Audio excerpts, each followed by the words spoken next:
শ্রদ্ধেয় অ্যাডভোকেট সাংসদ মিস্টার বিকাশ রঞ্জন ভট্টাচার্যকে এই হাইকোর্ট থেকে, যে বেসিক্যালি জুডিশিয়ারি দিলে পরে আপনি জাজ হতে পারেন, কিন্তু শ্রদ্ধেয় অ্যাডভোকেট সাংসদ মিস্টার বিকাশ রঞ্জন ভট্টাচার্যকে জাজের অফার করা হয়েছিল টোটাল 4টা স্টেট থেকে এবং সুপ্রিম কোর্ট এবং তৎকালীন হাইকোর্টের চিফ জাস্টিসের সব রেকমেন্ডেশনের ভিত্তিতে, কিন্তু উনি কিন্তু সেই জাজের জায়গা নেননি। তার বাড়িতে অ্যাপয়েন্টমেন্ট লেটারও চলে এসেছিলেন, কিন্তু তার বক্তব্য অনুযায়ী যে সে একটা পার্টিকে বিলং করে এবং সেই পার্টির পদাধিকারী, সে কখনো জাজের চেয়ারটা গ্রহণ করেনি এবং সে সম্মানের সাথে সেই জাজের চেয়ারটাকে সম্মান দেন বলেই উনি কিন্তু গ্রহণ করেননি। উনি চাইলেই গ্রহণ করতে পারেন না। উনি ওনার বাড়িতে যখন স্পেশাল ব্রাঞ্চের লোক গেছিলেন তখন পরিষ্কার বলেছিলেন, আমি শ্রমিক শ্রেণীর স্বার্থে পার্টিতে আছি, আমি তাদের স্বার্থ, আমি কোনো রকম কোনো নিঃস্বার্থভাবে কোনো কিছু করছি না এবং আমার পক্ষ আছে, শ্রমিক শ্রেণীর পক্ষে, শোষিত শ্রেণীর পক্ষে আমি কথা বলি, তো আমি এই চেয়ারে বসার উপযুক্ত নই। সেই কিন্তু পেপার ফিরিয়ে দিয়েছে। তো সেটা তার দৃষ্টি নিয়োগ পেয়েছিলাম,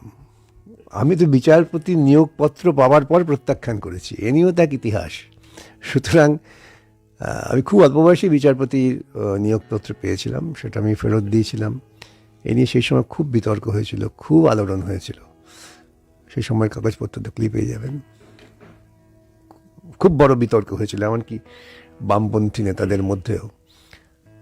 কিন্তু আমার মতামতকে সমর্থন করেছিলেন জ্যোতিবাবু এবং বুদ্ধদেব ভট্টাচার্য, অনিল বিশ্বাস, এরা সকলেই সমর্থন করেছিলেন যে না, তোমার সিদ্ধান্ত ঠিক। আর অনেকেই বিস্মিত হয়ে গেছেন যে এরকম একটা সুযোগ কেউ হাতছাড়া করবে পেয়ে, কিন্তু আমি তো করেছি।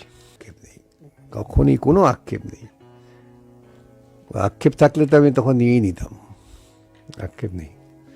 কেন আমার নিয়োগপত্র প্রোফর্মা আসার পর আমি রেফিউজ করেছি। সুতরাং এমনকি বিচারপতিরা প্রায় 2-3 মাস পরেও বলেছিলেন নিয়ে নাও, চিফ জাস্টিসরা বলেছিলেন নিয়ে নাও, না। প্রেক্ষাপটটা আমি খুব বিস্মিত হয়ে গেছিলাম যে আমাকে বিচারপতির জন্য কলকাতা হাইকোর্টের তখন প্রধান বিচারপতি ছিলেন আনন্দময় ভট্টাচার্য, তিনি স্থির করেছিলেন। এবং ওরা একটা প্রোফর্মা দেয় গভর্নমেন্টে, সেই প্রোফর্মায় লেখা থাকে তুমি রাজনীতি করো ইত্যাদি ইত্যাদি। তো আমি লিখেছিলাম আমি সিপিআইএম করি। সেটা দেখে প্রধান বিচারপতি খুব উষ্মা প্রকাশ করেছিলেন, বলেছিলেন you R A bloody fool, এর থেকে এই শব্দটা।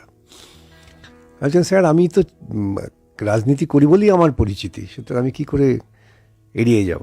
যাই হোক, বলো।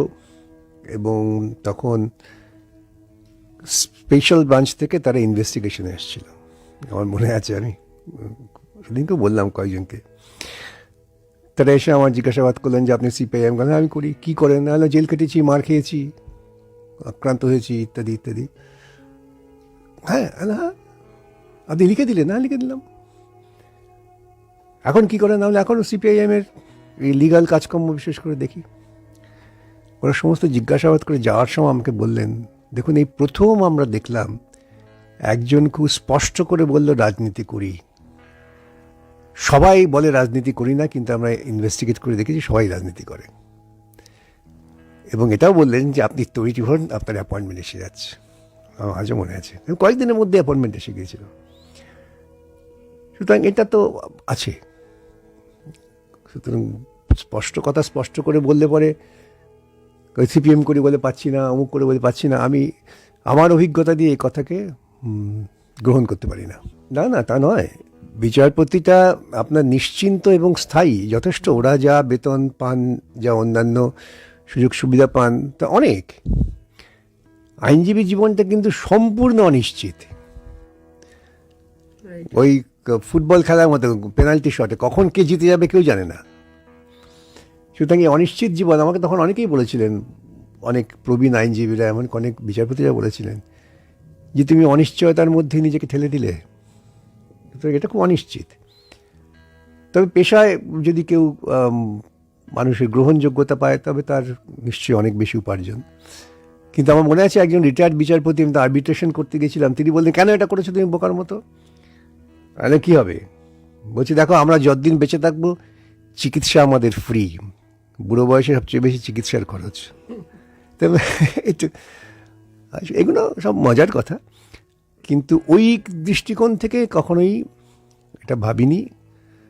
ভেবেছি ঠিক আছে আমি থেকে গেলাম, লড়াই করব, বেঁচে থাকবো, কতটুকু মানুষের দরকার বেঁচে থাকার জন্য, এইসব ভেবেছি।